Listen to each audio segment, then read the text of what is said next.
درود بھیجے محمد آل محمد.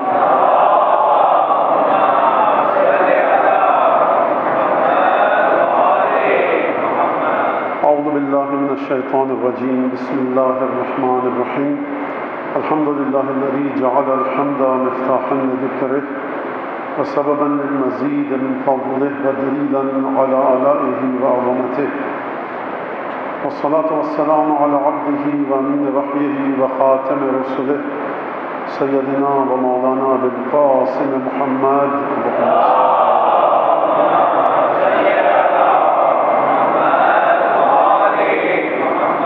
وعلى أهل بيته الطيبين الطاهرين الذين أذهب الله عنهم الرجس وطهرهم تطهيرا.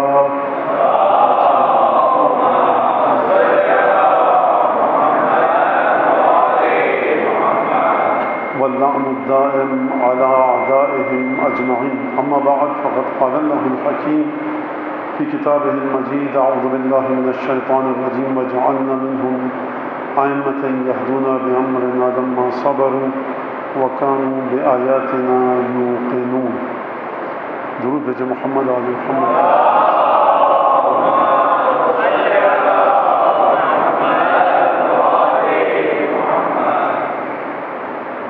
کربلا کے سلسلے میں کہ بنیاد اور نتائج گفتگو کا سلسلہ آپ کے سامنے ہے،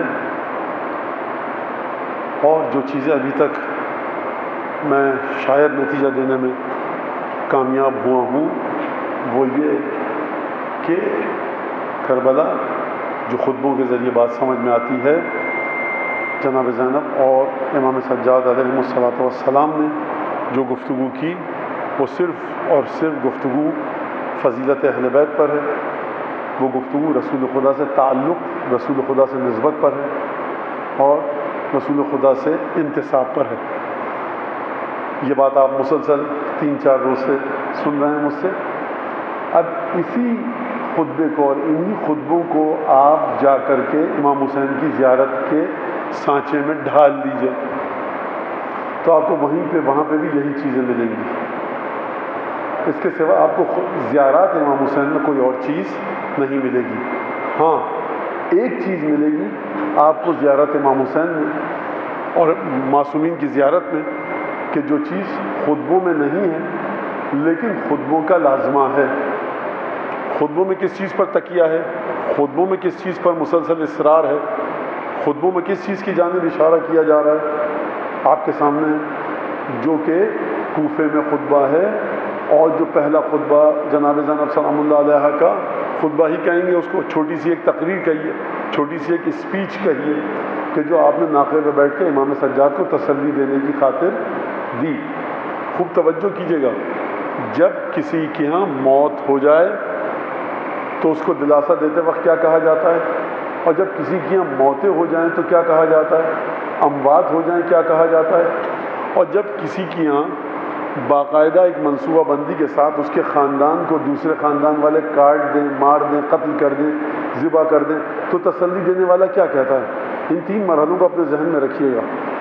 ہم یہ جو باتیں ہیں کہ قتل گاہ سے گزارا گیا، یہ مصائب کی منزل ہے، لیکن اس مصیبت اور مصائب کی منزل میں بھی جناب زینب سلام اللہ علیہ ہمارے لیے ایک درس بیان فرما رہی ہیں.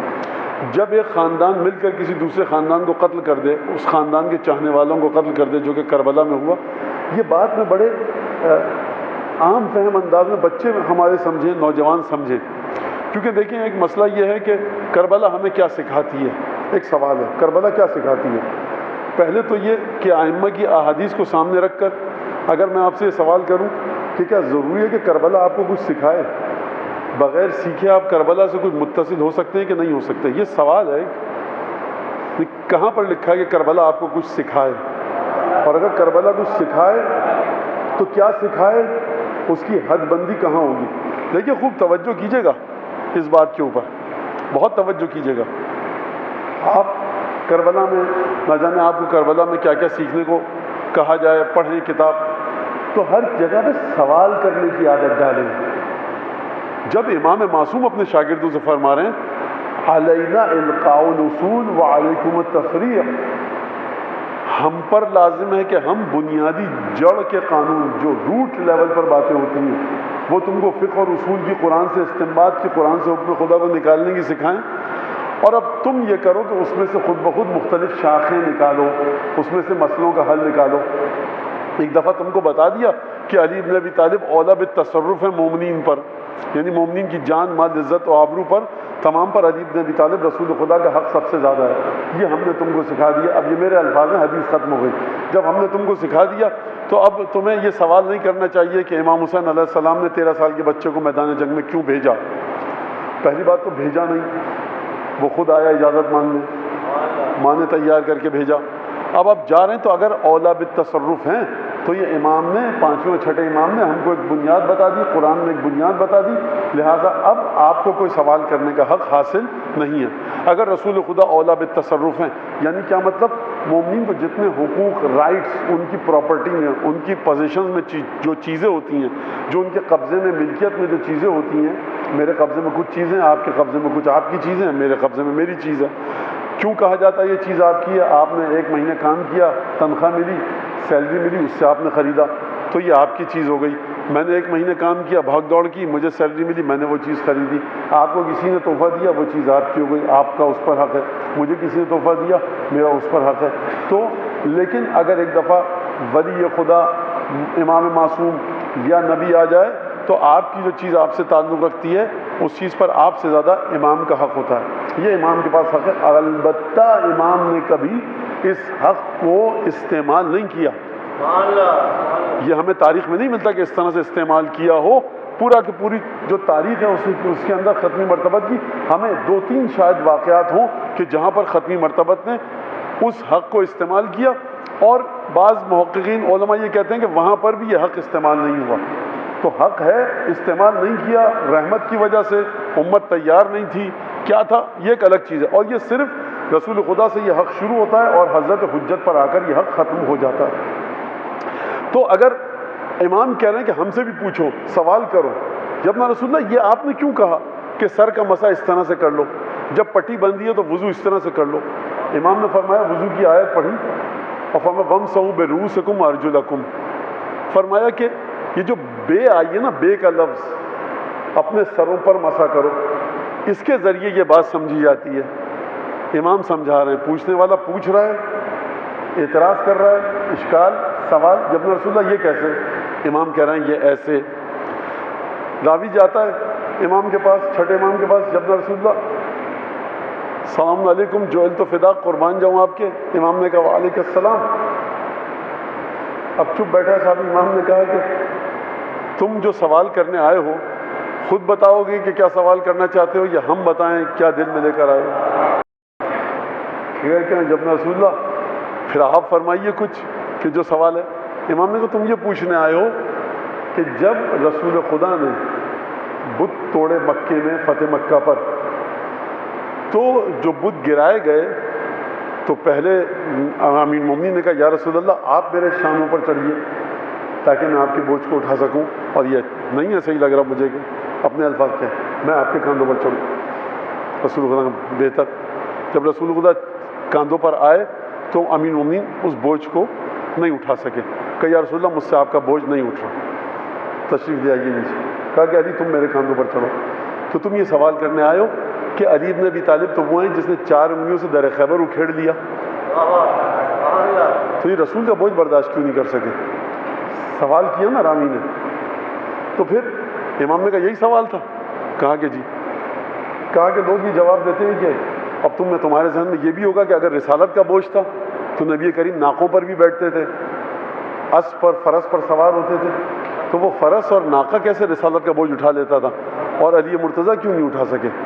تمہارا یہی سوال ہے؟ تو یہ ائمہ سوال کرنے آیا۔ پھر امام نے جواب دیا، اس کا جو جواب میں بہرحال بتا دوں، اب اگر میں سمجھا پایا تو۔ امام نے کہا دیکھو خوب توجہ کیجیے گا، اگر امیر المومنین رسول خدا کو اٹھاتے تو یہ قد کی بلندی رسول خدا کی جو ہوتی ہے امیر المومنین کی وجہ سے ہوتی، اور ذات امیر المومنین کی خصوصیت یہ ہے کہ جہاں تک بھی جناب امیر پہنچے وہ رسول خدا کے قد کی بنیاد پر پہنچے۔ لہٰذا یہ ہو نہیں سکتا تھا کہ ایک جگہ تک رسول اللہ پہنچے امیر المومنین کے قد کی وجہ سے. اور اب اور جو ناکوں کی بات کی تو اب دیکھیے اس روایت سے میں بھی اپنا نتیجہ نکال کے دے رہا ہوں. اب روایت جو ہے اس کو چھوڑ دیجیے, میں اپنے آسان الفاظ میں بیان کر رہا ہوں. اور ناکوں کی اگر تم بات کرو گے, اب یہ میرے الفاظ ہیں آسان الفاظ, میں مسلسل کہہ رہا ہوں, روایت ختم ہو گئی. ناقے کی بات کرو گے, ناقہ, اسب اور فرس سواری کا جانور کسی مرحلہ کمال کو طے نہیں کرتا, لہٰذا وہ حیوان ہے, اسے اسی لیے خلق کیا گیا کہ وہ بوجھ کے رسول خدا کے اٹھائے.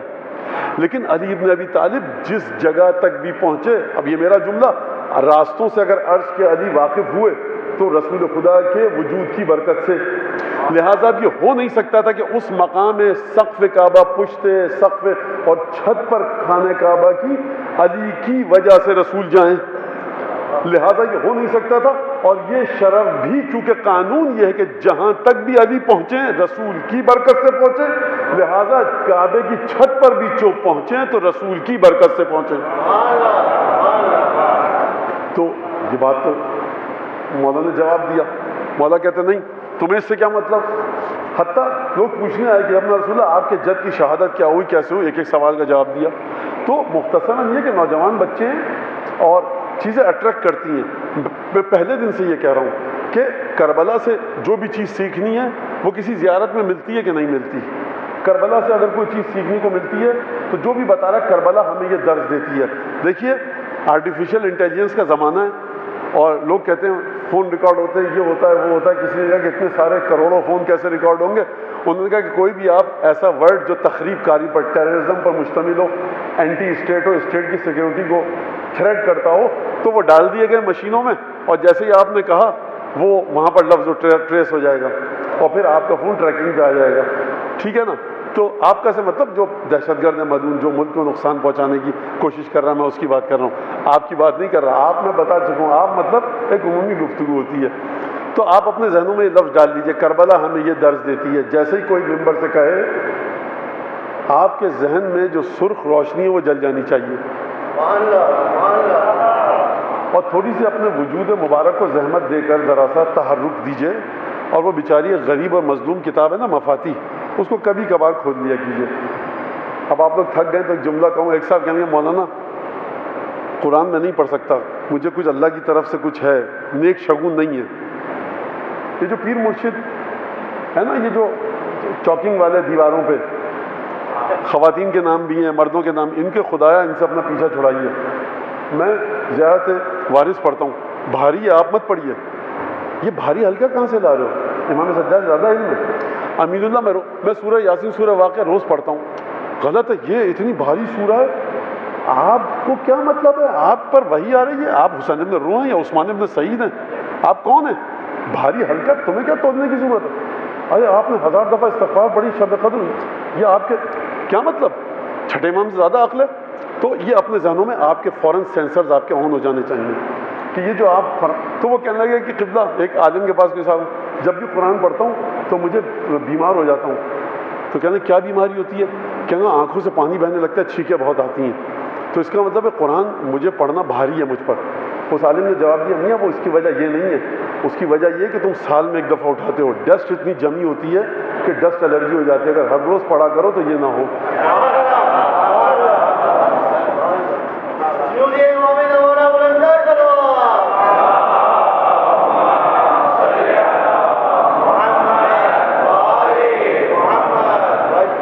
تو بہت سی چیزیں کھولئے کتاب کو اور دیکھیے, قرآن مجید کو روز پڑھیے. سورہ واقعہ, سورہ یاسین ائمہ کی طرف سے پڑھنے کی تاکید ہے, زیارت عاشورہ پڑھنے کی تاکید ہے, جامع کبیرہ پڑھنے کی تاکید ہے. ہاں بھاری میں اس معنوں میں کہہ سکتا ہوں کہ جب انسان رات کو 3 بجے سو رہا ہے تو وہ 4 بجے 5 بجے نہیں اٹھ سکتا صبح کے, یہ بھاری ہے. جب سر میں درد ہو رہا ہے اس کے اور اتنا وہ کام بھگتا کے آیا اپنے کہ قرآن شریف کو نہیں کھول سکتا, تو یہ ایک الگ چیز ہے, اس میں عبادتوں کو اٹھا لیتا ہے خدا. لہٰذا آپ جو بھی بات کہی جائے کہ کربلا کیا سکھاتی ہے ہم کو, یا کربلا کا واقعہ کیا سکھاتا ہے, آپ سب سے پہلا سوال کریں یہ جو آپ نے بیان فرمایا امام حسین کی کس زیارت سے نکالا اور کس بنیاد پر. اس عالم نے آپ سے کہہ دیا, ذاکر نے, خطیب نے کہہ دیا, آپ نے سن لیا, آپ آ گئے. تحقیق کا تو مرحلہ اب یہاں سے شروع ہوا ہے, ختم نہیں ہوا.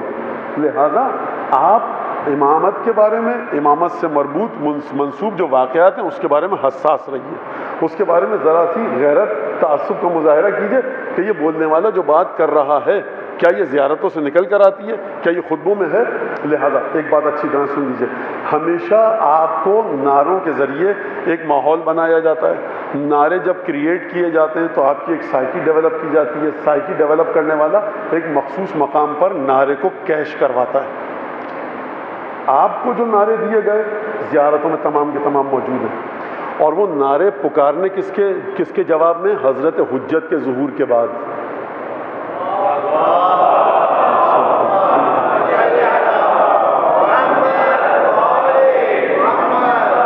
بنو عباس نے یہی نعرہ لگایا. مولانا آج موضوع سے ہٹ گئے تھے، نتیجہ کربلا. بچے ہیں نا، مجھے بچوں کی شکل دیکھ دیکھ کے بڑا پھنس جاتا ہوں. میں بچوں کے لیے مثال دوں ایک، پھر کربلا سے مربوط کروں. خدا الحمدللہ ہمارے ملک میں امن و امان لائے، اور جو بھی ہمارے ملک کو بری نظر سے، بری نیت سے، جو زبان بولتا ہو، جس فرقے کا ہو، جس مذہب کا ہو، اس کو نیست و نابود کرے. جس عہدے پر ہے، جس بھی فرقے کا ہے، جو بھی جس طرح بھی نماز پڑھے، کسی بھی لباس میں ہو، اگر ملک کو نیست و نابود کرنا چاہتا ہے پروردگار اس کو نیست و نابود کرے بحق ابو الفضل عباس. حالات کافی الحمدللہ. تو سرکار یہ ہم نے اپنی گاڑی، ایک صاحب کہنے لگے یہ بلٹ پروف کروائی ہے. توجہ سنیے گا مثال میں کیوں کروائی. یہ مولانا حالات، اچھا تو یہ بہت آسانی سے ہو جاتا ہے. آسانی سے نہیں ہوتی، کافی پیسہ روپیہ دینا پڑتا ہے. تو یہ وہ گاڑی ہے. اب فرض کیجئے کہ مجھے آپ جیسا کوئی سیدھا سادہ آدمی ہے، وہ گیا گاڑی کا ایک طواف کیا، اس نے کہا یہ تو گاڑی ہے آپ کی. کہ جی، تو وہ بلٹ پروف کہاں ہے؟ کہ وہ یہی گاڑی ہے. ہم نے کھٹکھٹایا، جا کر دروازے کو تھپ تھپایا، شیشے کو، دروازہ کھول بند کر کے دیکھا، سیٹوں کو دیکھا، ونڈ اسکرین اگلی پچھلی.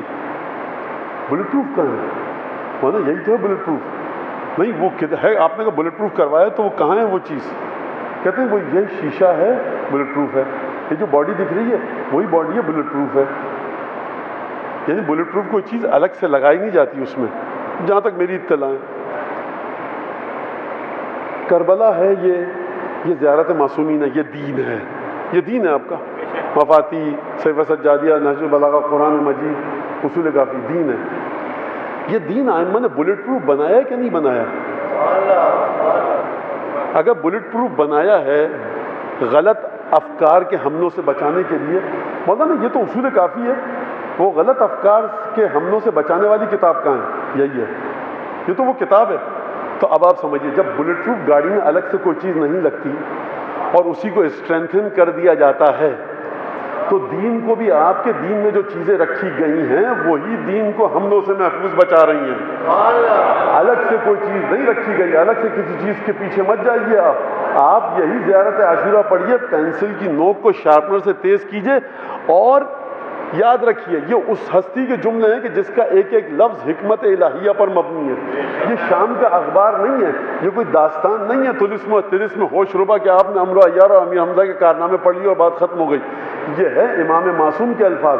پینسل کی نوک چھیلیے، اس کو شارپ کیجیے. السلام، اس کا معنی کیا ہے؟ علیکہ یا ابا عبداللہ وعلی الارواح التی حلت. اس طرح سے پڑھیے. پھر دیکھیے جو آپ کو نتیجہ دیا جا رہا ہے وہ اس کے ساتھ میچ کرتا ہے یا نہیں کرتا، اس میں ملتا ہے کہ نہیں ملتا. اگر آپ دین کو سمجھ لیں کہ سرکار یہ دین میرا اس طرح سے ہے، کربلا کو سمجھ لیں، کسی درس کی ضرورت نہیں ہے کربلا شناسی کے لیے. کربلا سمجھائیں، جناب زینب سمجھا کے چلی گئیں. بڑی بے مائگی اور کم مائگی کی علامت ہے. یہ بہت ہی نامعقول اور نالائق معاشرہ ہے شیعہ معاشرہ اگر وہ کہے کربلا شناسی. تو زیارات کس کے لیے لکھ کے گئے امام معصوم؟ امام معصوم نے آپ کو ہم مولویوں کے رحم و کرم پہ ہر جگہ نہیں چھوڑا ہے. بس مسئلہ پوچھیے، نکاح پڑھوا لیجیے، مسائل شریعہ جہاں مالی مسائل ہیں، جہاں پر مشغول ذمہ ہوتا ہے، بطلان کہاں ہے، باطل کہاں ہے، نماز صحیح کہاں ہے. ورنہ نہ کسی ذاکر کے رحم و کرم پہ چھوڑا ہے، نہ امام والے کے رحم و کرم پہ. خوب اچھی نہ سن لیجیے اس کو. انہوں نے کہا وہ امام زمانہ، جہاں پر نام امام زمانہ کا ہے آپ کے ذہن میں گھنٹی بج جائے. آپ کے گھر کی، میرے گھر کی محرم خواتین کا کوئی نام دے تو ہم ایک دم سے چوکنا ہو جائیں گے کہ نہیں ہو جائیں گے؟ یعنی کہاں پہ لا کر رکھ دیا ہم نے آپ نے امامت کو. تو لہٰذا کربلا شناسی کا درس شیخ عباس قمی مفاتیح میں لکھ کے چلے گئے ہیں۔ مسئلہ یہ ہے کہ ہر جگہ پہ انسان چاہتا ہے کہ گاڑی میں آئے، ایک ہارن بجائے، ایک دست مبارک نکلے کھڑکی سے اور وہ ایک بند کے بیچ میں کباب رکھ کے دے دے، اس کو کہتے ہیں drive through. Then drive through پہ نہیں چلتا، دین چلتا ہے ٹک کے بیٹھنا پڑے گا۔ ہارن بجا کر دین کی اطلاعات نہیں آتی۔ وقت لگایا کرو میاں، بچوں کو یہ پتہ ہے کہ کس نے کتنے فلاں کرکٹ کے سیریز ہوئی تھی، کس نے کتنے کیچ پکڑے کیچ چھوڑے، یہ نہیں پتا کہ زیارت امام حسین کی کتنی ہے، رجب کی زیارت میں کیا ہے، شعبان کی زیارت میں کیا ہے۔ ایک چیز اور اضافہ ہے زیارت میں جس کی جانب امام سجاد نے اشارہ کیا، اور وہ چیز میں بتاؤں گا۔ تمہید اگر یہ ہو گئی، دوبارہ چلیے بی بی زینب کے خطبے کی طرف۔ ایک خاندان کی فوج نے آپ کے خاندان کے مردوں کو مارا اور آپ کے خاندان کے چاہنے والوں کو مارا۔ جہاں ابو الفضل عباس اور علی اکبر شہید ہوئے ہیں، وہاں مسلم، بریر، زہیر ابن خین حر بھی شہید ہوئے ہیں۔ یعنی حتیٰ جو آپ سے نسبت رکھتا تھا اس کو بھی مارا گیا، جو آپ کا بھائی تھا، بھتیجا تھا، بیٹا تھا، بیٹے تھے، ان کو بھی مارا گیا۔ تو ایسے موقع پر جب کسی کے اندر قبیلے کی جنگ ہو تو وہاں پر آ کر کہنا کیا چاہیے؟ بھائی خدا انشاءاللہ ان کو غارت کرے، خدا لعنت کرے ان پر، اور انشاءاللہ ہمارے مرحومین کی خدا مغفرت فرمائے، ہم یہ کر دیں گے، ہم فلاں کام کریں گے۔ بی بی کا لہجہ ہی مختلف ہے۔ فواللہ ان ھذا لعہد من اللہ الی ابیک وجدک، بیٹا سید سجاد خدا کی قسم یہ وہ وعدہ ہے جو اللہ نے تم سے اور تمہارے بابا سے لیا تھا، تمہارے جد سے لیا تھا، یعنی یہ مسئلہ وہ ہے ہی نہیں۔ لہٰذا مزید اگر آپ کو چاہیے تو تاریخ میں پڑھیے جا کر کہ جب لشکر یزید سے کوئی پہلوان نکل کر آتا تھا اور امام حسین کے لشکر سے کوئی پہلوان جاتا تھا، ابو الفضل عباس کی جنگ آپ کو پہلوانوں کے ساتھ نہیں ملے گی۔ شان یہ تھی کہ مولا عباس کو جنگ کرنی چاہیے تھی پہلوانوں کے ساتھ، تاکہ سمجھ میں تو آتا کہ صفین کا میدان دوبارہ دہرایا جا رہا ہے۔ لیکن سید الشہداء نے حکم دیا بھیا پانی لے آؤ، ابو الفضل عباس نے کسی پہلوان کو مقابلے کے لیے نہیں للکارا۔ حضرت علی اکبر کے بارے میں ملتا ہے، جناب قاسم کے بارے میں ملتا ہے، انصار کے بارے میں ملتا ہے، ابو الفضل عباس کے بارے میں نہیں ملتا۔ یعنی وہ ہستی کہ جو شایان شان، نفس نفیس، جس کی شخصیت اس قابل تھی کہ پہلوان آئے، ابو الفضل عباس لشکر میں جتنے پہلوان ہوتے زمین چٹوا دیتے، جس کا بابا 4 انگلیوں میں در خیبر اکھاڑ لے تو وہ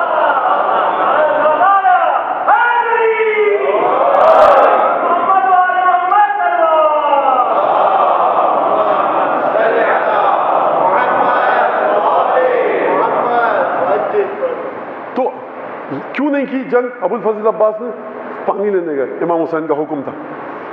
تو یہ آپ جملہ دیکھیے، کربلا کے سمجھنے کی بنیادوں کو استوار کر رہی ہیں جناب زینب صبح 11 محرم کو۔ کسی کو حق نہیں اپنی طرف سے کربلا کے ہم سمجھائیں گے کربلا۔ اچھا آپ سمجھائیں گے کربلا، سمجھائیے، لیکن بچے جہاں جانا ہے جائیں، جس کے درس میں جائیں، ذہن کے چراغوں کو روشن رکھ کے جاؤ۔ وہ مکتب اہل بیت میں اتنی طاقت ہے کہ اگر چاہنے والوں کو اہل بیت کے گمراہی اور نجاست کے سمندر میں بھی ڈال دو تو یہ طیب و طاہر و پاکیزہ ہی نکلے گا۔ ہم کو ڈر ہی نہیں ہے جو ہم کہیں ادھر جو کتاب پڑھنی ہے پڑھیے، ہم جو چیز پڑھنی ہے پڑھیے۔ اہل بیت نام ہی ہے، کیا فرمایا؟ دعامت الانسان العقل، انسان کی شخصیت کا مضبوط ترین سہارا، ستون، مستحکم ترین ستون اس کی عقل ہے۔ یعنی کیا مطلب؟ جو بھی پڑھو، جو بھی سنو، جو بھی سمجھو، عقل کی چراغ کو جلا کر سمجھو۔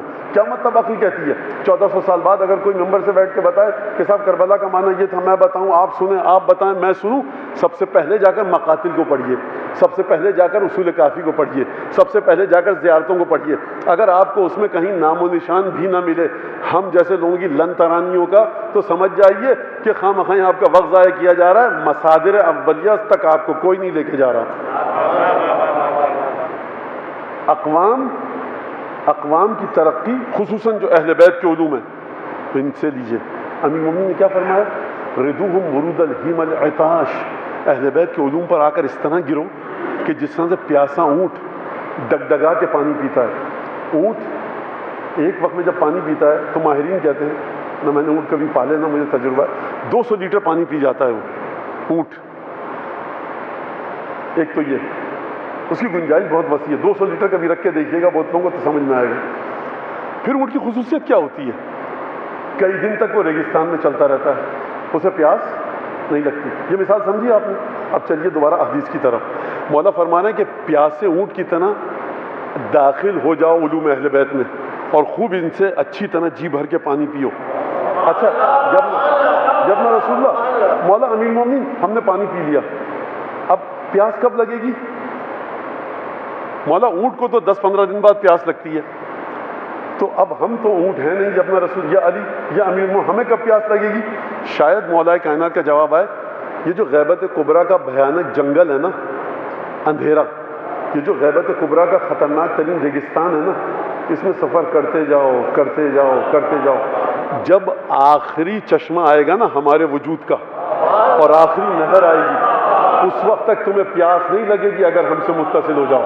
اونٹ کے لیے یہ پیاس دنیاوی ہے، 10 دن 15 دن 12 دن، پھر اونٹ کو پیاس لگتی ہے، پھر اونٹ کسی کے پاس جاتا ہے۔ مولا فرما رہے ہیں اہل بیت کے علوم پر گرو اس طرح سے آ کر جس طرح سے پیاسا اونٹ، الحیم العطاش، یعنی وہ اونٹ جو پیاسا ہے اور شدت کے ساتھ پیاس لگ رہی ہے، جب اس اونٹ کو آپ چھوڑیں گے نا تو دوڑتا ہوا جاتا ہے پوری دلچسپی کے ساتھ، دل جمعی کے ساتھ، پورے جذبات اور احساسات کے ساتھ، پورے شوق کے ساتھ، پھر وہ دائیں بائیں کہیں نہیں دیکھتا، پھر اس کے سامنے جتنا اچھا چارہ اور گھاس پھوس رکھی ہے نہیں کھاتا، وہ دائیں بائیں نہیں دیکھتا جب تک کہ سیراب نہ ہو جائے۔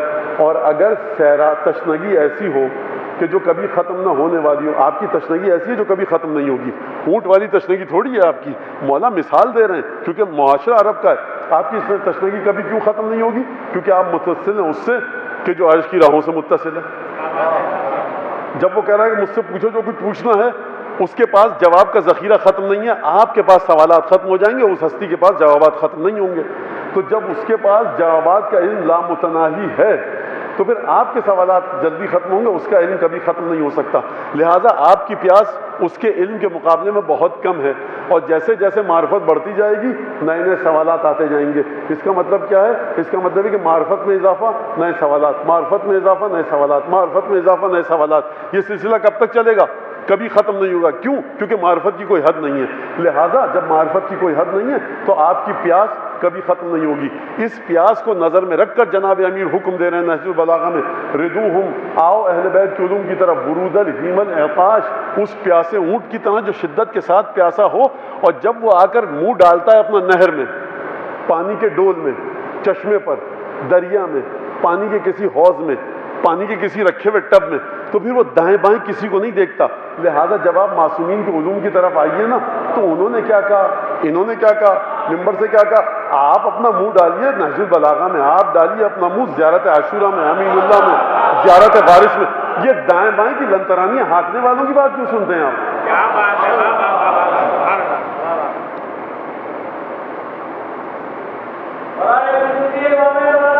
شکریہ بیٹا، صحیح ہے، صحیح ہے۔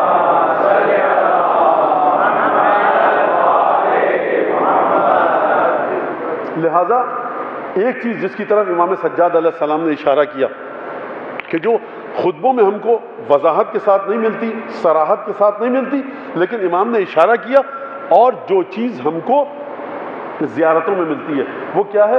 امام سجاد نے جو کل میں نے آپ کے سامنے پیش کیا ہے پرسوں کہ اوتینا ستن وفضلنا بسبعین، 6 چیزیں ہم کو دی گئی، 7 چیزوں کے ذریعے ہم کو فضیلت عطا کی گئی۔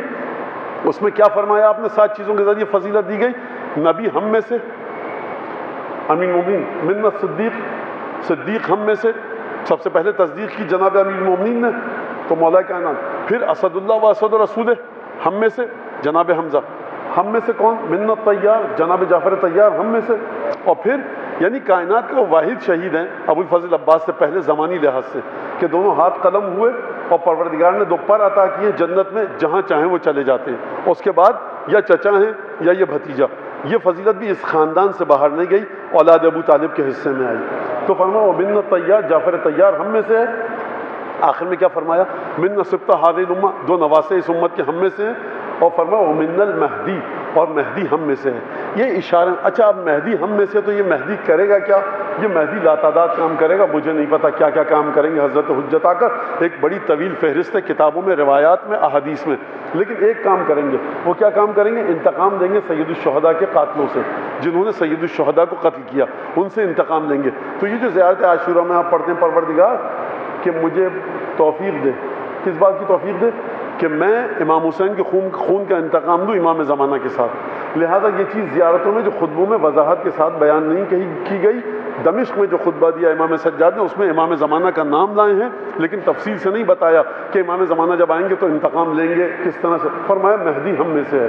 اس کا مطلب یہ ہے کہ رسول خدا خود امام زمانہ پر گفتگو فرما چکے تھے، رسول خدا نواسوں کے بارے میں گفتگو فرما چکے ہیں، امیر المومنین کے بارے میں، جعفر طیار کے بارے میں، حمزہ کے بارے میں، ان سب کے بارے میں گفتگو فرما چکے ہیں، ورنہ معنی کوئی نہیں رکھتا، میننگ لیس ہے یہ بات کہ امام سجاد اس مقام پر یہ کہیں کہ مہدی ہم میں سے، کہ جہاں مہدی کو کوئی نہ جانتا ہو۔ یا تو یہ کہ سوال کو ایجاد کرنا چاہتے ہیں، یا پہلے سے مہدی کا نام ذہنوں میں آ چکا ہے، امام سجاد اپنی فضیلت کو بتانا چاہ رہے ہیں اپنے خاندان کی۔ لہٰذا جو چیز ہم کو ملتی ہے کہ جو امام زمانہ انتقام دیں گے، کربلا آپ کو نہیں سکھا دی کہ آپ امام کے قاتلوں سے انتقام لیں، یہ خاصتاً مخصوصاً زیارات کے مطابق زیارت عاشورہ پڑھ لیجئے کہ ہم بطلب سارکم یا ساری، وہ جو خون میرا ہے، کون سا خون؟ جو امام حسین کے خون سے میرا تعلق ہے، میں امام زمانہ کے ساتھ، امام منصور من اہل بیت نبی، پروردگار آخری نبی کے گھر سے جس امام کا تعلق ہوگا، آخری امام، جب وہ آئے گا تو امام حسین کے قاتلوں سے انتقام لے گا۔ لہٰذا یہ حق امام زمانہ کا ہے، آپ کو اور ہم کو حق نہیں دیا گیا۔ انتقام وہ لیتا ہے جس کا خون سے تعلق ہو، جو ولی دم ہو، جو اولیاء میں سے ہو، جو سرپرست ہو، جس کا تعلق ہو ورثے کا۔ آپ کا ہمارا تعلق کیا ہے؟ اس ورثے سے، اس خون۔ یہ روایات بتائیں گی آپ کو کربلا کی جس جہد سے متصل ہونا ہے، امام سجاد یہ بتا کر گئے۔ آپ کو جس جہد سے کربلا کی متصل ہونا ہے، جناب زینب نے لفظاً و فعلاً، قولاً و فعلاً بتا کر گئی۔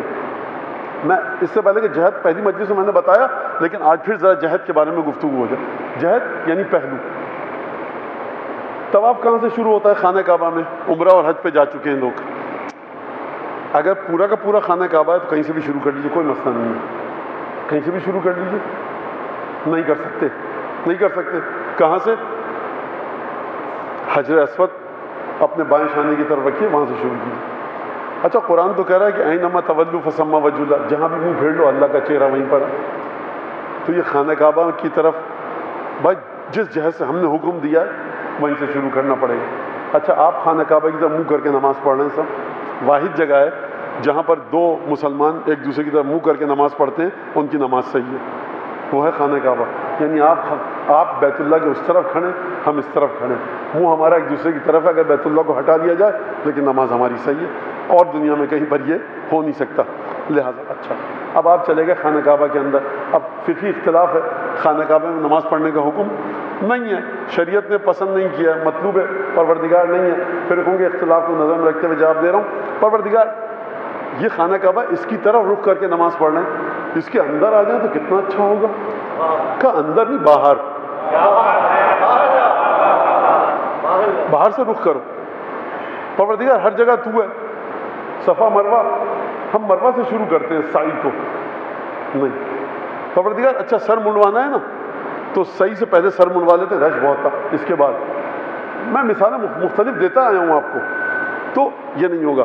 جہد جس پہلو سے ہم نے کہا، جس کونے سے، جس نکڑ سے کہا خانہ کعبہ کے، طواف وہاں سے شروع کرو۔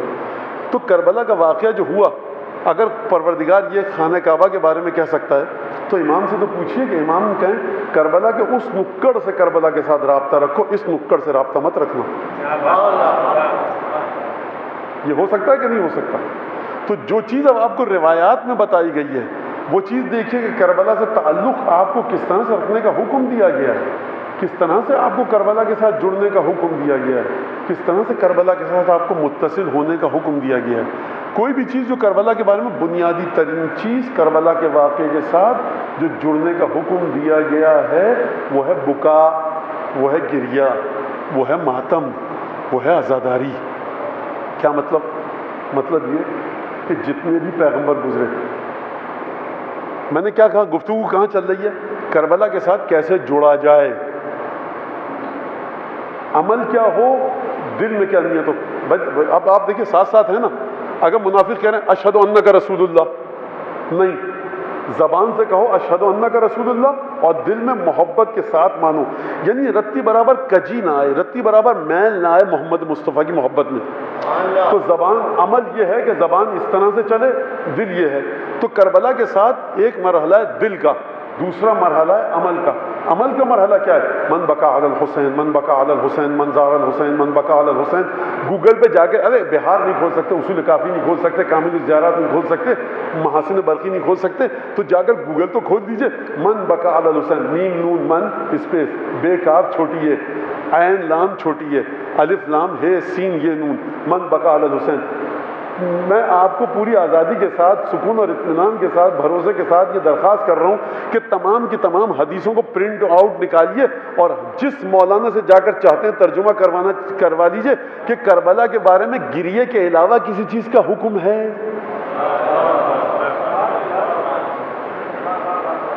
مولانا یہ تو آپ نے گمراہی والی بات کر دی، یعنی کربلا نماز نہیں سکھاتی. دیکھیے بات وہ کیجئے جو ہیگ میں اگر آپ جائیں تو وہاں کا جو جیوری ہے وہ آپ کی بات کو پسند کر سکے، مان سکے، سمجھ سکے. عقلائی اور عاقلانہ پیمانوں پر گفتگو کیجئے.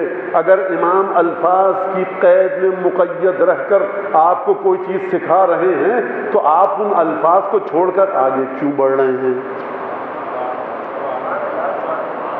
اگر کہا جا رہا ہے کہ جناب سیدہ کا جملہ یا عطشان الام حسین، اے ماں کے پیاسے بیٹے حسین، اب آپ کو کس نے حق دیا ہے اس کا تجزیہ و تحلیل کریں؟ بس پیاسے شہید ہوئے، پیاس کو مولا کی یاد رکھنا ہے، بات ختم ہو گئی، اس کے آگے کوئی بات ہی نہیں ہے. اب اگر کوئی نادان بے وقوف ہمیشہ تمام ذاکروں کو خطبہ کو ایک سے ایک بڑھ کر دیوانے، ہم نے حسین مولا کی پیاس کو یاد رکھا، مقصد کو بھول گئے. اب جاؤ جا کر پہلے تم الفاظ میں اس طرح کے استعمال لوگ کہیں گے مولانا آپ غصے میں نہیں آیا، یعنی دن دہاڑے آپ لوگوں کی آنکھوں میں دھول جھونک رہے ہیں، جہالت کی طرف لے کر جا رہے ہیں. پہلے طے کر لیجئے کہ آپ کو عقل زیادہ ہے. آپ کہہ دیجئے ہم زیادہ عقل رکھتے ہیں پانچویں امام سے، ہماری بھی جان چھوٹے گی، آپ کی بھی، ہمارا بھی قبلہ درست ہو جائے گا. لیکن اگر آپ کو نہیں پتا تو یہ کربلا میں کیا تھا، کربلا کی فکر کو آپ کیوں بتا رہے ہیں؟ جب آپ کیوں نہیں کہہ رہے بچوں سے کہ زیارات جا کر پڑھو؟ آپ کیوں نہیں کہہ رہے کہ کربلا کے بارے میں روایات پڑھو؟ آپ اپنی بات شامل کر کیوں رہے معصوم کے کلام میں؟ یہ تو آپ فقہا بھی کرتے ہیں، نجف اور قم میں فقہا کرتے ہیں، ان کو الغاء خصوصیت آتا ہے اور الغاء خصوصیت آتا ہے، تنقیح منات آتا ہے. یہ اس دونوں لفظ کے معنی بھی آپ کو پتہ ہے کہ نہیں پتہ؟ تو بن بکا لکھیے جا کر جو چیز بتائی گئی ہے. لہٰذا اگر زیارت کہہ رہی ہے کہ اور جو عاشور کے دن آپ تعزیت دیتے ہیں، اعظم اللہ اجورنا واجورکم فی مصابنا امامنا مولانا حسین ابن علی علیہ السلام، خدا آپ کو اجر دے، ہم کو اجر دے. جو مصیبت آئی ہے آج مولا حسین کے ذریعے، وجعلنا وإیاکم، ہم کو اور آپ کو قرار دے، کس میں سے؟ ان لوگوں میں سے قرار دے جو مولا حسین کے خون کا انتقام نے کس کے ساتھ؟ مع الحجہ، 12ویں امام کے ساتھ. لہٰذا یہ جملہ کہہ رہا ہے کہ اب اگر آپ کو کوئی دعوت دے کہ امام حسین کے خون کا انتقام آپ کو لینا، یہ اس نے مطالعہ نہیں کیا، یا منحرف اور انحراف اور گمراہی پھیلانا چاہ رہا ہے. اس میں کوئی اپنی ایفرٹس نہیں کر رہا آپ کے سامنے اس وقت کہ میں اپنی طرف سے کوئی لاؤں. الفاظ موجود ہیں، الفاظ کو دیکھ کر آپ آگے بڑھیے، بات کو مطالعے کے ذریعے آگے بڑھیے، زیارتوں کو دیکھیے. یہ صرف اور صرف حضرت حجت کو حق حاصل ہے کہ وہ یہ کام کریں. کربلا کے بارے میں جڑنے کا تو مولانا پھر عمل کہاں جائے گا؟ ارے عمل کو کون انکار کر رہا ہے سرکار کہ آپ عمل کی بات کر رہے ہیں؟ یہ جو سب بیٹھے ہوئے ہیں یہ سب نماز پڑھ کر آئے ہیں، جس نے نہیں پڑھی وہ جا کے پڑھے گا، اور جس نے نہیں پڑھی وہ مجلس ختم ہونے کے بعد صرف جگہ لے کر بیچارہ نماز پڑھنے لگے گا. تو وہ عمل بات جس زاویے سے ہو رہی ہے اسی زاویے سے کیجئے. اگر یہاں پر نیورو سرجری کے سلسلے میں کوئی سیمینار ہو رہا ہو اور وہاں پہ ایک صاحب آ جائیں اور معاشرے میں بے پردگی بڑھ چکی ہے، بے نمازی بات کیجئے، کیا کہ بھیا یہاں پہ ڈاکٹر بیٹھے ہیں، یہ بات آپ جا کے یہاں کیوں کر رہے ہیں؟ ہر جگہ دنیا میں قانون ہے کہ جو موضوع پہ سیمینار منعقد ہو رہا ہے وہی بات کیجئے. یہ کربلا نرالی مظلوم ہے، ہر بات ہو رہی ہے.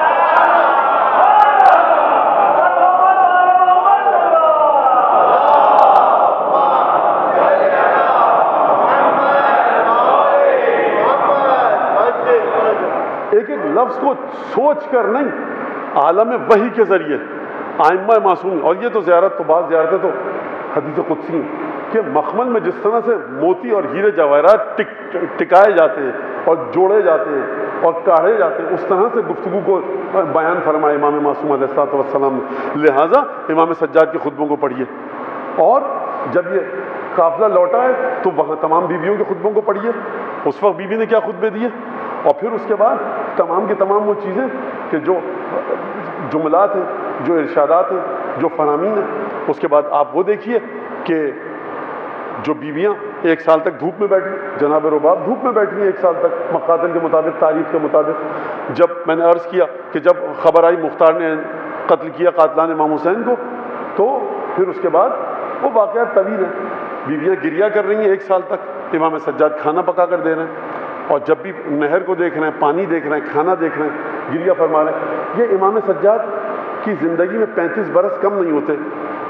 شروع کے 5 برس، 10 برس، 20 برس، 30 برس وصیت تو کر کے جاتے ہیں امام باقر کو کہ یہ کربلا حقیقتاً یہ تھی، کربلا یہ ہے.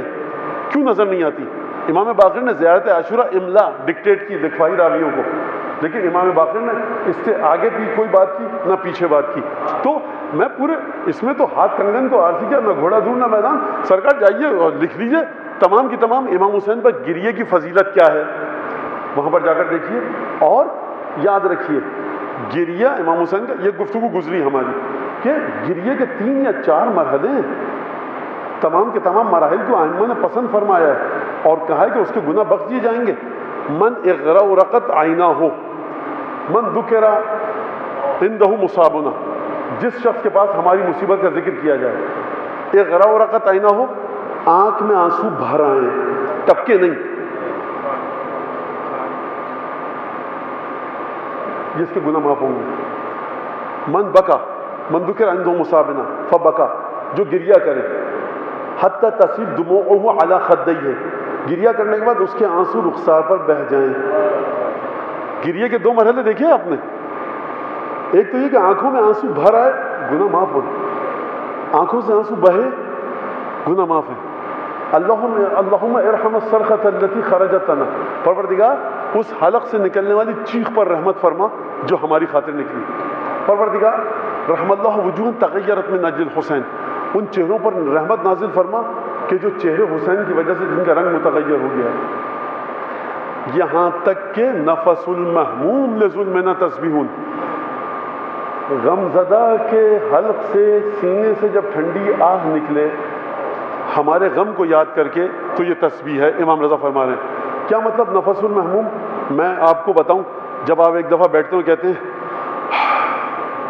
یا حسین صلی اللہ علیہ وسلم، آپ ٹھنڈی سانس نکالتے ہیں اور اس کے بعد کہہ رہے ہیں یا حسین. تو کوئی کہے کہ امام کہہ رہے ہیں کیونکہ ٹھنڈی سانس جب ہم لیتے ہیں یا حسین کہتے ہیں تو اس وجہ سے. نہیں، آپ نے یا حسین نہیں کہا، صرف ٹھنڈی سانس لی. یہ تسبیح کا درجہ رکھتی ہے. تسبیح سمجھتے ہیں آپ کیا ہے؟ تسبیح ہے سبحان اللہ والحمد للہ ولا الہ الا اللہ واللہ اکبر. یہ تسبیح ہے. کیا مطلب تسبیح؟ یعنی جب تمہارا دل ہمارے دل سے جڑتا ہے ہمارے غم کے ساتھ، اور اس کے بعد تمہارے حلق سے ٹھنڈی آہ نکلے، ٹھنڈی سانس نکلے، یہ تسبیح کا درجہ ہے. مولانا یہ کیا بات ہوئی تسبیح کا درجہ؟ اور یہ کیسے کہ ایک آنسو نکلا تو پروردگار نے معاف کر دیا، یہ کیسے ہو گیا؟ سرکار عجیب بات کرتے ہیں ہم. آنسو میں ایفرٹس تو لگتی ہیں نا، انسان سنتا ہے واقعے کو، دل ٹوٹتا ہے، دل پہ ایک بھالا لگتا ہے برچی. پھر جن کے مسائل کا ذکر کیا جا رہا ہوتا ہے، آپ کا ان کے ساتھ ایک تعلق ہوتا ہے، تو آپ کو کوئی روپیہ پیسہ نہیں دیتا کہ آپ روئیے، آپ رونے لگتے ہیں. تو کچھ تو ایفرٹس ہوئی. اچھا اگر اس پر آپ کو اعتراض ہے، آنسو بہانا بے عملی کی علامت ہے، تو جب حج پہ جائیے گا تو مزدلفہ میں قیام مت کیجیے گا، کیونکہ مزدلفہ میں جو قیام کرے اس کے گناہ ایسے معاف ہوتے ہیں کہ جس طرح سے وہ اپنے بطن مادر سے متولد ہوتا ہے. تو یہ بے عملی کی دعوت نہیں ہے. بیٹھے رہے گی لیٹے رہے گی مزدلفہ میں، لوگ گپے لگا رہے ہوتے ہیں، اور اللہ نہ کرے کوئی میچ ہو رہا ہو، بھائی کیا رہا اسکور کیا رہا، یہ بھی پوچھ رہے ہوتے ہیں لوگ کبھی کبھی. مزدلفہ میں قیام صرف ہے خدا کو پسند ہے، مزدلفہ میں قیام خدا کو پسند ہے. تو خداوند تبارک و تعالی حسین ابن علی سید الشہداء وعلیک السلام یا قرۃ عینی و ثمرۃ فؤادی، نانا فرما رہے وعلیک السلام یا شافع امتی، سلام ہو تم پر اے حسین میری آنکھوں کے ٹھنڈک، میرے دل کے میوے. نانا فرما رہے ہیں سلام ہو تجھ پر بیٹا حسین میری امت کے شفیع. اس حدیث کے قصہ پڑھ تو یہاں تک بات سمجھ میں آ گئی کہ اگر آنسو بہانے کے بعد خدا گناہ معاف کر رہا ہے تو آپ کو اس میں حیرت ہو رہی ہے، تکلیف ہو رہی ہے، لیکن یہ خدا گناہ اس وقت بھی تو معاف کرتا ہے جب آپ مزدلفہ میں رکتے ہیں صرف. ایک میدان میں رکتے ہیں بھائی، وہاں کچھ نہیں کر رہے ہوتے آپ. باپ کی قبر پہ جائیے، گناہوں کی بخشش طلب کیجئے، خدا کہتا ہے تمہارا باپ ہے، حق پدری ادا کیا، گناہ معاف ہوں گے. ماں کے پاس جاؤ، مسکرا کر ماں کو دیکھو، ماں کو خوشی ہوگی، گناہ معاف ہوں گے. یہاں تک تو بات سمجھ میں آ جاتی ہے. لیکن ایک دفعہ مولا حسین کی یاد میں آنسو بہائے، یہ کیوں بے عملی کی دعوت ہے؟ اعتراف کریے گناہ کا اعتراف کریے خانہ کعبہ کے سامنے نماز کے بعد. خدا سے کہیے خدایا میں اعتراف کرتا ہوں تیرا گناہ گار ہوں. توبہ مت کہیے، پروردگار استغفر اللہ کہیے، پروردگار گناہ گار بندہ ہوں تیرا، اعتراف کرتا ہوں. جگہ جگہ روایت میں آیا ہے معترفن بذنوبی، پروردگار تیری بارگاہ میں آیا ہوں گناہوں کا اعتراف کرتے ہوئے. تو روایت ہے کہ خدا گناہ معاف کر دے گا. نہ آنسو نکلا، نہ آپ نے منہ پہ تماچے مارے، نہ چیخ کر روئے، خدایا اعترف ہو، اعتراف کرتا ہوں گناہوں کا، گناہ معاف ہو گئے. تو یہاں کوئی ایفرٹس نہیں ہوئی. مزدلفہ میں لیٹے ہوئے ہیں آپ چادر تانے ہوئے، سو گئے، نماز پڑھی نہیں پڑھی، جان بوجھ کے قضا کی نہیں کی، مزدلفہ کا قیام ہو گیا، گناہ جڑ گئے. اب وہ ایک اور بات ہے کہ جان بوجھ کے جو نماز قضا کرے مزدلفہ میں تو گناہ گار ہے، وہ تو ظاہر سی بات ہے. لیکن پروردگار کہہ رہے گناہ معاف کر دوں گا. تو کس طرح سے گناہ معاف کر دوں گا سرکار؟ یہ کیسے گناہ؟ بھائی پروردگار کی مرضی ہے، جس چیز کو بنا دے بنیاد گناہوں کو معاف کرنے کی، پروردگار عالم گناہ معاف کر دے گا. لہٰذا شافع امتی، ایک درود بھیجے محمد آل محمد کو. بہت شکریہ.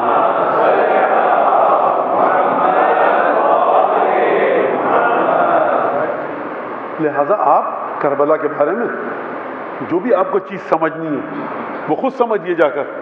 سوال مولانا پیدا ہوگا اور پھر ہم مسئلے کو حل نہ کر پائے، کوئی گھبرانے کی بات نہیں ہے. ترجمہ تو ہے، آپ ترجمہ کر لیجئے کہ اس لفظ کے معنی کیا ہیں اور اس لفظ کا دائرہ کہاں تک ہے. ترجمہ کرنے والا اپنی مرضی سے، اس کو حق نہیں کہ لفظ کے دائرے کو پھیلائے، مگر یہ کہ روایت آئی ہو کہ فلاں زیارت میں جو یہ لفظ ہے اس کا معنی 8ویں امام نے یہ فرمایا، تب آپ کو حق ہے آگے بڑھنے کا، جیسا کہ قرآن شریف کے بارے میں ہے کہ معصومین نے جو بتایا. لہٰذا کربلا کو سیکھنا ہے، نتائج کو زیارات کے ذریعے سیکھیے. یہ ہر جگہ پر جن صاحب کو عربی بھی ٹھیک سے نہ آتی ہو، اور وہ یہ تو 15 سال سے بس یہی کام مولاناؤں کے ساتھ رہتے ہیں، مجلس کرواتے ہیں.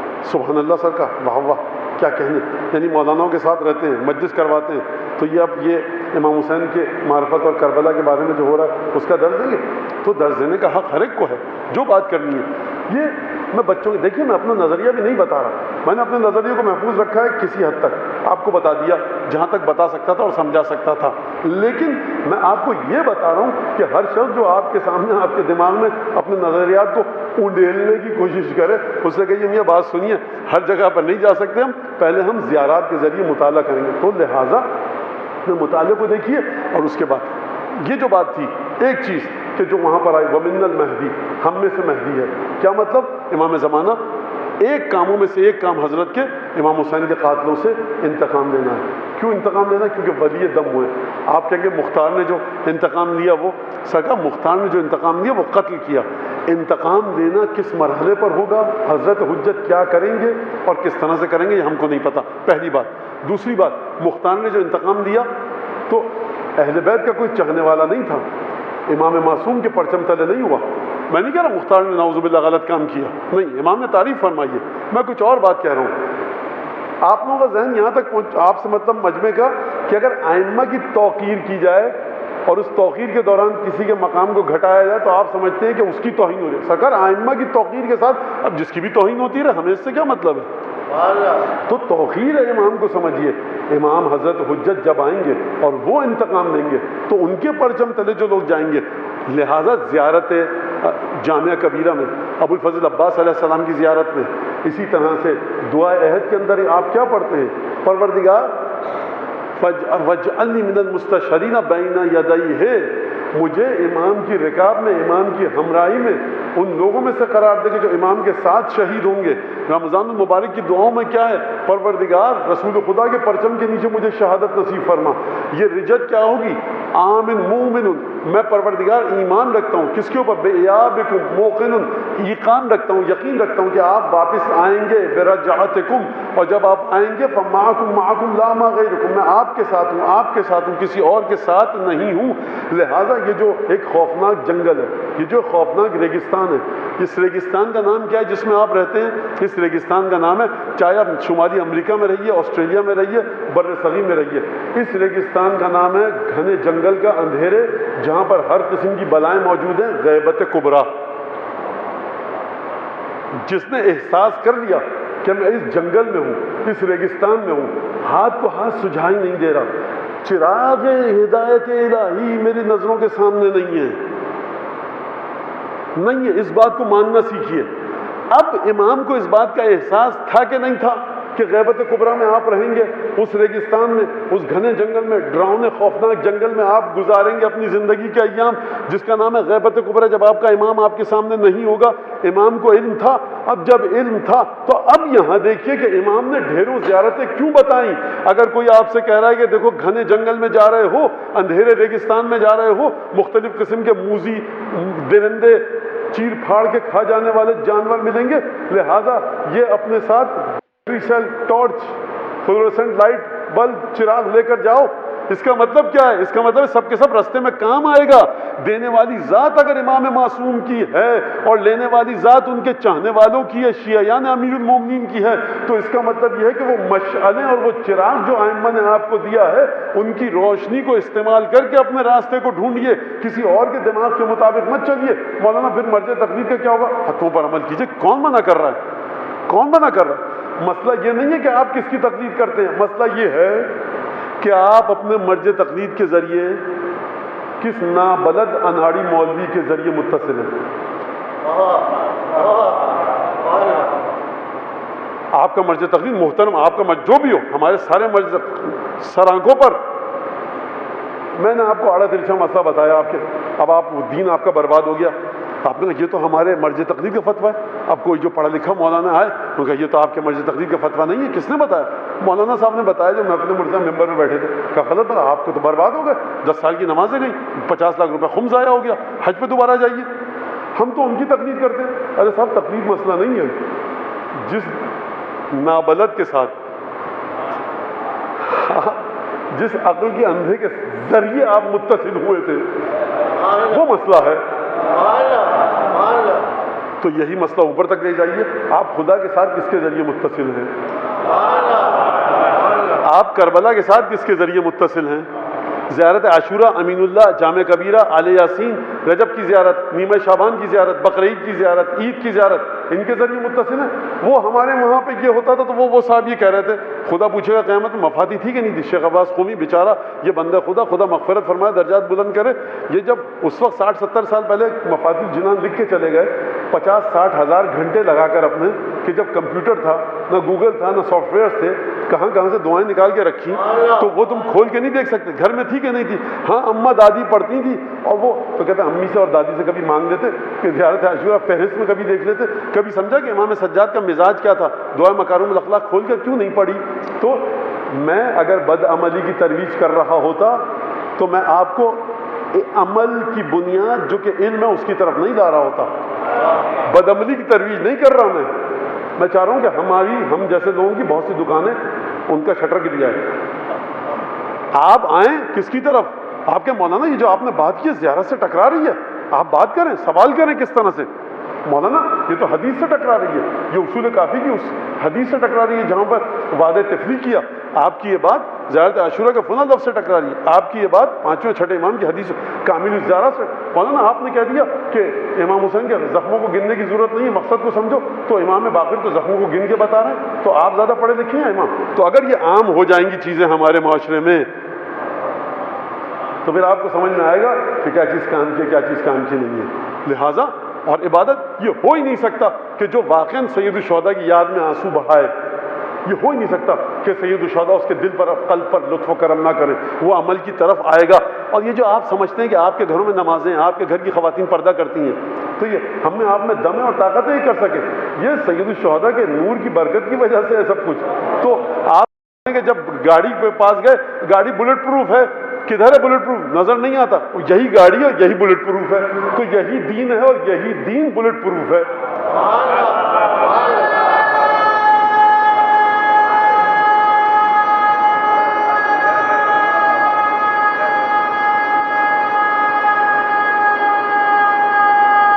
بیٹا بات سنو، اب تم شیشے کے گلاس میں تم پی لو، پی لو، پی لو.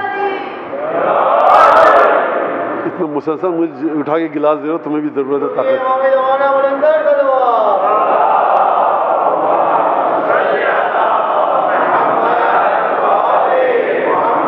اور علم اسی طرح سے ترقی کرتا ہے. ہر آدمی کی، ہر عالم کی بات سنیے آپ، ہر عالم کی بات سنیے، لیکن آپ کے پاس کسوٹی ہونی چاہیے پرکھنے کے لیے کہ کس کسوٹی پہ پرکھا جائے، کس نظریے کو. لہذا نظریات کو پرکھنا سیکھیے احادیث کے ذریعے. بنیادی ترین چیز کیا ہے؟ تقدس کبھی علم کی جگہ نہ لے. انا مدینۃ التقدس وعلی بابها نہیں کہا، فما انا مدینۃ العلم وعلی بابها. کیا فرمایا؟ اول ما خلق اللہ العقل. خدا نے سب سے پہلے جس چیز کو خلق کیا وہ تھی عقل. اول ما خلق اللہ نور نبی کا، یا جابر خدا نے سب سے پہلے جو خلق کیا جابر وہ تمہارے نبی کا نور تھا. تو پہلے عقل خلق ہوئی یا نور خلق ہوا؟ سوال یہ ہے. سب سے پہلے خدا نے عقل کو خلق کیا، یعنی عقل، آسان الفاظ میں کہہ رہا ہوں، اگر عقل عالم غیب میں انسانی صورت میں آئے گی تو ختمی مرتبت ہے. لہذا یاد رکھے تقدس کبھی جگہ نہ لے علم کی. یاد رکھے یہ ائمہ کا پیغام ہے، یہ کربلا کا پیغام ہے. اگر تقدس علم کی جگہ لیتی تو سید الشہداء یہ فرماتے ہماری مادر گرامی اتنی عبادت، ہم اتنی عبادت، ہمارے بابا اتنی عبادت، ہم اتنی عبادتیں، اتنے روزے، میرا بڑا بھائی 25 دفعہ حج پہ گیا. یہ ہوتا تقدس کے ذریعے اپنی پوزیشن کو مستحکم کرنا. سید الشہداء نے تقدس والے جملے بیان نہیں فرمائے. علم عطا کیا لشکر یزید کو، تبھی 32 لوگ چھوڑ کر آئے. کیا علم عطا کیا؟ فَهَلْ تَعْلَمُونَ ابْنَ بِنْتِ نَبِيِّكُمْ غَيْرِي. زمین پر نبی کا نواسا میرے علاوہ کوئی اور ہے؟ حل حللت حراما. کیا میں نے کسی حلال کو حرام کیا ہے یا حرام کو حلال کیا ہے؟ کیا میں تمہارا خون کر کے بھاگا ہوں؟ کیا پیسہ دیا ہے؟ یعنی بتا رہے ہیں کہ دیکھو علم کے ذریعہ ہو، شریعت سید المرسلین کے بنیاد پر اگر حملہ کر سکتے ہو تو کرو، کاٹو میری گردن. یہ 5 ان مسئلوں کے علاوہ تمہارے پاس جواز نہیں ہے. یا میں نے تم میں سے کسی کا خون بہایا ہو، یا مال لے کر بھاگا ہوں، یا قرضہ لے کر بھاگا ہوں نعوذ باللہ، یا میں نے حرام کو حلال کیا ہو، یا حلال کو حرام کیا ہو، یا تمہارا مجرم ہوں. یہ 5-6 چیزیں بتاؤ، ان میں سے کچھ ہے؟ کہا کچھ نہیں ہے. یعنی کیا مطلب؟ امام حسین علم دے رہے ہیں، چاہیں تو تقدس کے دریا بہا دیں. کہ تم مجھے قتل کرنا چاہتے ہو، ذرا رکو. یاد ہے ہمارے نانا نے سورج چاند کو 2 ٹکڑے کیا تھا. ظہر عاشورہ ہے، دیکھ رہے ہو سورج کو؟ یہ لو اشارہ کرتے 2 ٹکڑے ہو جاتا سورج. انیس کا اب یہاں پہ بند مجھے ابھی بھی یاد آیا، سن لیجئے، بہت دیر سے تھکا رہا ہوں. ایک درود پڑھیں انیس کی روح کے سالے صاحب کو.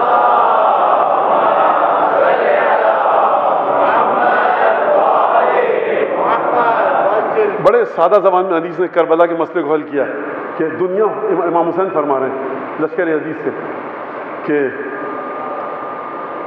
ابھی مجھے یاد آتا ہے ایک بچے نے مجھ سے پہلے وہ زیر لب پڑھا، کیونکہ میں کئی دفعہ پڑھ چکا ہوں تو میرا ذہن کہیں اور چلا گیا. تو بیٹا پڑھنا تھا تو تم منہ نیچے کر کے پڑھتے، میرا ذہن کہیں اور چلا گیا. تم نے جس طرح سے وہ شعر پڑھ دیا، اس کا پہلا مصرع کہ دنیا ہو ایک طرف تو لڑائی کو سر کروں. امام حسین فرمایا تم سب آ جاؤ مل کے، دنیا ہو ایک طرف لڑائی کو سر کروں، میں قتل کر دوں گا تم سب کو. آئے غضب خدا کا ادھر، رخ جدھر کروں، بے جبرائیل کار قضا و قدر کروں. جبرائیل کی ضرورت نہیں ہے مجھے خدا کے قضا و قدر کے فیصلے نپٹانے کے لیے. بے جبرائیل کار قضا و قدر کروں. یا حسین آپ اپنے نانا سے آگے بڑھ جائیں گے کیا؟ وہ تو جبرائیل ان کے پاس پیغامات لے کر آتے تھے، تو آپ تو کہہ رہے ہیں بے جبرائیل کار قضا و قدر کروں. تو ابھی انیس جواب دیں گے، اور میں انگلی کے ایک اشارے سے شق القمر کروں. لیکن وہ سوال تو رہتا ہے کہ کیا مولا حسین نعوذ باللہ رسول سے آگے بڑھ گئے؟ انیس جواب دیتے ہیں، فرماتے ہیں طاقت اگر دکھاؤں رسالت میں آپ کی، طاقت اگر دکھاؤں رسالت میں آپ کی. دیکھو نانا نے جو چاند کو 2 ٹکڑے کیا تھا نا، تو انہوں نے اتنی طاقت دکھائی تھی اور ان کو خدا سے حکم تھا کہ اتنی طاقت دکھاؤ. لیکن جو ہمارے نانا نے تم کو اپنے کرشمے اور جلوے اور تجلیات دکھائی نا، یہ ہمارے نانا کا اصلی طاقت تھوڑی تھی اور اصلی علم تھوڑی تھا. اصلی طاقت ادھر ہے، اصلی علم ادھر ہے۔ فرما رہے مولا حسین طاقت اگر دکھاؤں رسالت میں آپ کی، نانا نے چاند کو 2 ٹکڑے کیا تھا نا، طاقت اگر دکھاؤں رسالت میں آپ کی، رکھ دوں زمین پہ چیر کے ڈھال آفتاب کی۔ نانا نے آسمان پہ 2 ٹکڑے کیا تھا چاند کو، مجھ میں اتنی طاقت ہے کہ سورج کو لاؤں زمین پر اور زمین پہ رکھ کے 2 ٹکڑے کروں۔ مولا حسین آپ رسول خدا سے آگے بڑھ جائیں گے؟ انیس جواب دیں گے بند کی آخری بیت تو پڑھو، طاقت اگر دکھاؤں رسالت میں آپ کی، ان کی طاقت ہمارے پاس ہے۔ لہٰذا ہمارے شعراء امام حسین کو اس مقام پر سمجھتے ہیں، حدیث کی روشنی میں، قرآن کی روشنی میں خوب توجہ کیجیے گا۔ تقدس علم کی جگہ نہ لے، خبردار تقدس کے ذریعے دھوکہ مت کھائیے گا، ورنہ اگر آپ نہروان کے میدان میں ہوتے تو دھوکے میں آ جاتے۔ روایت ہے اصول کافی کی پوری کہ وہ شخص آیا اور اس نے کہا مولا یا علی، سینوں پیشانی پر گٹوں کے نشان اور زبان پہ قرآن اور درود اور قرات قرآن اور نماز، یہ تمام چیزیں۔ تو علی بن ابی طالب کا مقابلہ تقدس سے بھی ہوا، تو امیر المومنین نے اپنے علم کے ذریعے تقدس کو ناکارہ کیا۔ یاد رکھیے گا مولا رسول خدا صلی اللہ علیہ وسلم نے نہیں فرمایا انا مدینۃ القداسۃ وعلی بابھا۔ ارے قبلہ مولانا صاحب کی داڑھی میں سفید بال آ گئے تھے اور بال سفید ہو گئے تھے اور بڑے عمر رسیدہ تھے۔ تقدس کے ذریعے کبھی دھوکہ مت کھائیے گا۔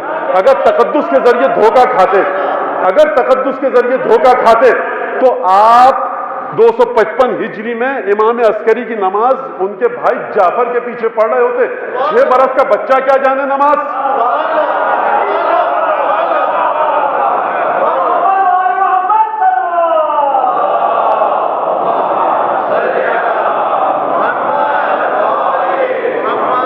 اور علم کے تسلسل کے مرکز کو آپ کو رسول خدا لے کر گئے، انا مدینۃ العلم وعلی بابھا۔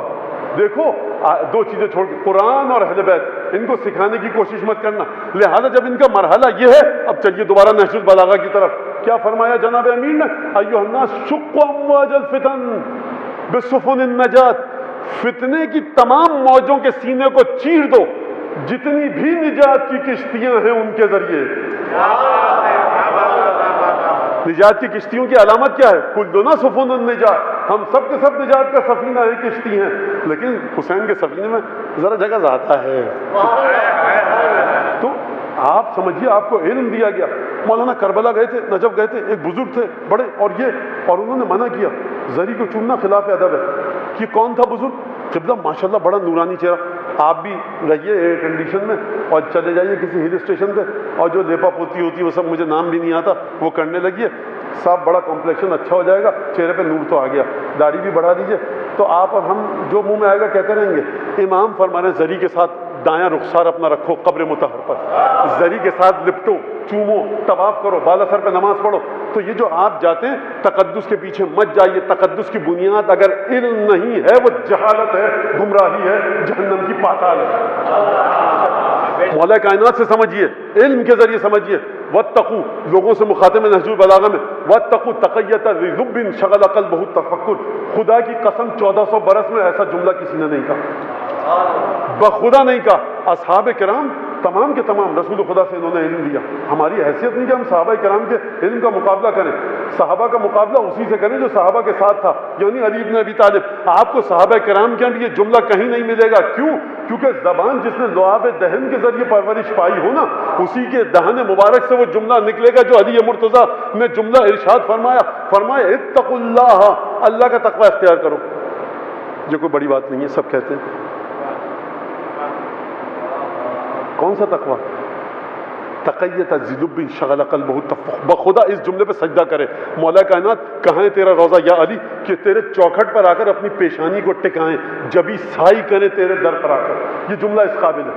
فرمایا اتقوا اللہ، یہ تو سب کہتے ہیں۔ کمال یہ نہیں ہے جو سب کہتے ہیں، جو سب کہتے ہیں جب علی کہتے ہیں تو سب سے جدا کہتے ہیں۔ کیوں کہتے ہیں؟ اس کا ثبوت کیا ہے؟ اس کا ثبوت یہ ہے کہ 10 لوگ قصیدے کہتے ہیں لوگوں کے، لیکن جب انیس قصیدہ کہتے ہیں تو سب سے جدا کہتے ہیں۔ فرمایا اتقوا اللہ، تقوی اختیار کرو خدا کا۔ کون سا تقوی؟ تقیۃ ذی لب، اس انسان کا تقوی کہ جس کی عقل خالص ہے. تقدس کو علی بن ابی طالب خاطر میں نہیں لاتے، یاد رکھیے گا. تقدس بغیر علم کے گمراہی ہے، کبھی تقدس سے روب مت کھائیے گا. لیکن جو بیچارہ مقدس ہے اس کی توہین بھی نہ کیجیے گا. بات بڑی باریک ہے. ایک صاحب ہے نماز شب پڑھ رہے ہیں، نماز نافلہ پڑھ رہے ہیں، زیارت پہ جا رہے ہیں، سب کچھ کر رہے ہیں، خدا اس کو قبول کرے، نیک آدمی ہے. لیکن مسئلہ یہ کہ آپ اپنی عقل کو کس کے قدموں میں گروی رکھیے، آپ اپنی عقل کو کس کے قدموں میں ڈال دیجئے کہ اب آپ میری عقل کے مالک ہیں. اتقوا اللہ تقیۃ ذی لب، اس شخص کی طرح تقوی اختیار کرو کہ جو صاحب عقل خالص ہے. یہ عقل خالص آئے گی کہاں سے؟ یہ عقل خالص مقام سے آئے گی. خالص مقام ہے کون سا؟ کہ جو حوض کوثر سے سیراب کریں، یہ ان کا مقام ہے جو مقام عقل خالص ہے. ان سے اپنی عقل کو پروان چڑھائیے. دیکھیے جب گندا تیل ڈلتا ہے دیے میں، چراغ میں، تو بدبو بھی بڑی سڑان دیتی ہے. روشنی آ جاتی ہے لیکن بدبو بھی آتی ہے. لیکن زیتون کا بڑا قیمتی تیل اگر جلے نا تو بدبو نہیں آتی. روشنی ایک سی دیکھ کر دھوکہ مت کھا جائیے گا.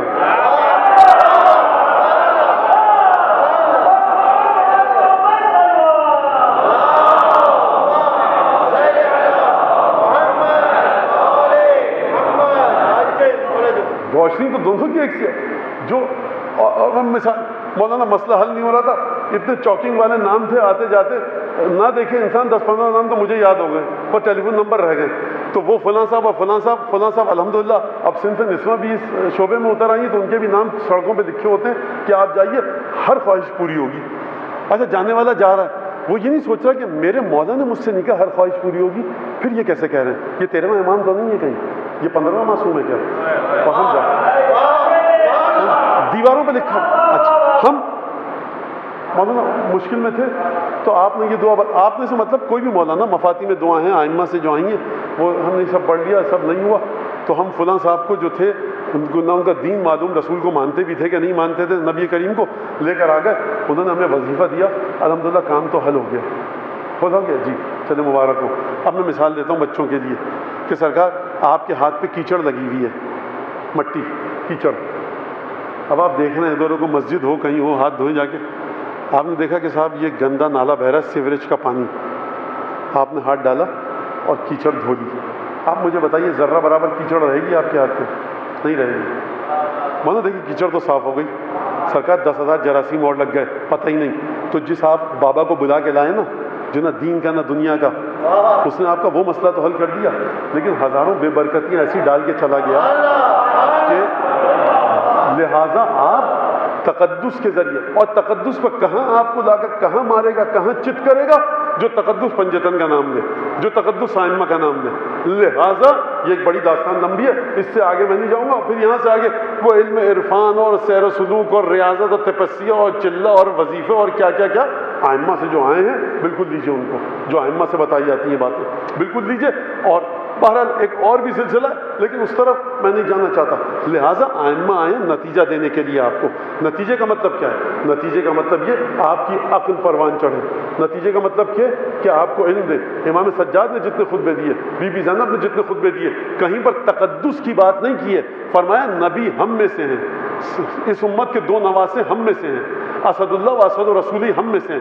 یعنی تم ان کی فضیلت کو جانتے ہو کہ نہیں جانتے؟ رسول کی زبانی ہم کو یہ 6 چیزیں دی گئیں، وہ 6 چیزیں گنوائیں اور اس کے بعد وہ تمام فضیلتیں گنوائیں کہ جہاں پر کوئی برابری نہیں کر سکتا. یعنی ہم بنی بشر سے، بنی نوع انسان سے بہت بلند ترین مرتبے پر ہیں. اس کے ذریعے ائمہ نے عقلوں کے چراغ کو جلایا ہے. لہٰذا آپ بھی جائیے، جہاں پر جانا ہے جائیے. 3 روزہ کوٹ 6 روزہ. اچھا دیکھیے میں یہ بتا دوں، مجھے کچھ پتہ نہیں ہے. کسی نے کہا مولانا کس کے اوپر یہ جملے چست کر رہے تھے، قطعاً یہ ممبر کا کام نہیں ہے اور میں یہ نہیں کر رہا، مجھے نہیں پتا، لیکن یہ ہو رہا ہوگا یقیناً. تو جہاں بھی جائیں بالکل جائیں، شوق سے جائیے، جو درس لینا ہے لیجیے دین کا، لیکن اپنی عقل کے چراغ کو روشن رکھ کے جائیے. آپ کا عقل کا چراغ جب روشن رہے گا اس میں سے سوالات نکل کر آئیں گے. جب سوالات نکلیں گے امیر مومنین فرماتے ہیں یوجر فی السؤال 4 اشخاص، 4 لوگ جب سوال جواب کیا جاتے ہیں تو ثواب ملتا ہے 4 کو، السائل والمجیب والمستمع لہما والمحب لہما. سوال کرنے والوں کو ثواب ملتا ہے، سوال کا جواب دینے والوں کو ثواب ملتا ہے. جو ان دونوں کے سوال جواب کو سن رہا ہے اس کو ثواب ملتا ہے، اور چوتھا جو ان سے محبت کرتا ہے اس کو سوال کا اجر ملتا ہے۔ لہٰذا سوال کرنا، لیکن اگر مولانا 1 گھنٹے کی مجلس پڑھ کے اتنے، اب تو 1 گھنٹہ 20 منٹ ہو گیا، ان سے سوال کرنے کی بات نہیں ہو رہی، کیونکہ میں ممبر سے جب اترتا ہوں سرکار آپ کہتے ہیں، پھر بہت سے لوگ کہتے ہیں مولانا آپ نے اس طرح سے جواب دیا، انسان کو نہیں واقعی پتہ ہوتا، ایک عجیب کیفیت ہوتی ہے۔ بہرحال درود بھیجے محمد آل محمد۔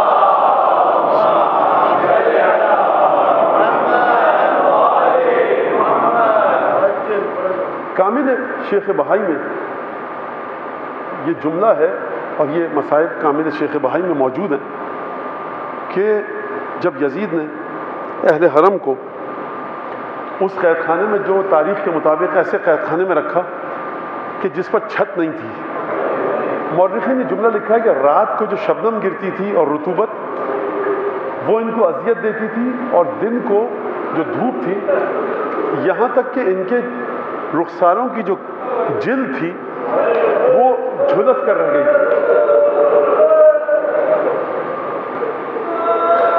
اچھا، بعض مورخین نے ایک عجیب جملہ لکھا ہے، یہ تاریخی ایک حقیقت ہے کہ وہ شہداء کہ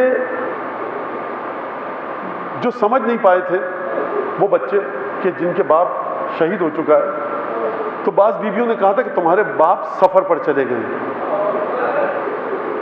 اور دیکھیے یہ واقعہ اتنا شدید تھا۔ میں ایک جملہ عرض کروں تاکہ آپ واقعے کی گہرائی کو سمجھیں۔ جناب سکینہ سلام اللہ علیہ، یہ بیوی امام حسین کی بڑی لاڈلی اور چہیتی بیٹی ہے۔ یہ میں نے کیوں کہا آپ کے سامنے؟ دیکھیے، جو بچی 3 یا 4 برس کی ہو اور وہ اتنے کٹھن مقام پر، آپ یہ پڑھتے ہیں کہ مشکیزہ لا کر دیا، چچا ہم کو پیاس لگ رہی ہے، بابا ہم آپ کے سمو کے ذوالجنہ کے سمو کو نہیں چھوڑیں گے۔ امام حسین آئے تو جناب سکینہ سے جدا انداز سے رخصت ہوئے۔ جب ذوالجنہ آیا تو بی بی سکینہ نے آگے بڑھ کر گفتگو کی۔ یہ سب جو جملے ہیں یہ آپ کو کہاں لے کے جاتے ہیں؟ کچھ سمجھے کبھی آپ کہ یہ بی بی، یہ شہزادی اپنے باپ سے بہت مانوس تھی۔ جب کسی بیوی میں ہمت نہیں ہو رہی گفتگو کرنے کی مولا سے، مصائب کی شدت کی وجہ سے، تو یہ بیوی اتنی چہیتی تھی۔ آپ نے دیکھا جب باپ کے اوپر کوئی کٹھن وقت ہو تو سب سے آگے اس بچے کو بھیجتے ہیں جب باپ جس سے سب سے زیادہ پیار کرتا ہو، ایسا ہی ہے نا؟ تو مسلسل گفتگو ملے گی آپ کو بی بی سکینہ کی مقتل میں۔ ایک عالم نے بڑی اچھی بات انہوں نے بیان کی کہ عصر عاشور کے بعد جناب سکینہ کا ایک بھی جملہ آپ کو نہیں ملے گا۔ یہ کیوں نہیں ملے گا؟ اس کی وجہ یہ تھی کہ بچی کے دل و دماغ پر اور روح پر جو صدمہ تھا، اس نے بچی سے قوت گویائی کو سلب کر لیا تھا۔ بچی متحیر، مبہوت و مات، اب بچی بات کرے تو کس سے؟ پھوپھیوں کے سر پر چادریں نہیں، بہنیں بے ردا ہیں، بے حودت کے اونٹوں پر لے جائی جا رہی ہیں۔ بھائی سے بات کرے تو اس کے گلے کی رگوں سے خون بہ رہا، کرے تو کیا کرے؟ اس بچی نے گفتگو نہیں کی۔ یہاں تک کہ کامل بہائی میں یہ روایت موجود ہے، ایک دفعہ قید خانے میں ماتم ہوا، جب کارندوں نے جا کر اطلاع دی کہ خواتین اور مردوں نے ماتم شروع کیا ہے، یزید نے پوچھا سبب کیا ہے؟ کہا ایک عجیب ہے، ایک بچی ہے کہ جو ضد کر رہی ہے، مسلسل اور گریہ کر رہی ہے۔ حکم دیا گیا اس کے باپ کا سر اس کو جا کر دے دو۔ اب جو سر رکھا گیا تو ایک دفعہ بچی متحیر، جس نے اپنے باپ کو عصر کے بعد نہ دیکھا تھا، اس نے جب ایک دفعہ سر دیکھا، مسلسل گریہ تیز ہوا، اتنا گریہ ہوا بس ایک دفعہ گریہ تھما۔ جب نگران زندان نے آ کر پوچھا، جواب دیا گیا، وہ بچی گریہ کرتے کرتے اللہ کے پاس چلی گئی۔ میں کہوں گا بی بی کائنات میں ایک ہی بیٹی تھی جس نے اپنے باپ کا سر دیکھ کر گریہ کیا اور شہید ہو گئی۔ میں کہوں گا حضرت حجت آپ کو تعزیت پیش کرتی ہے۔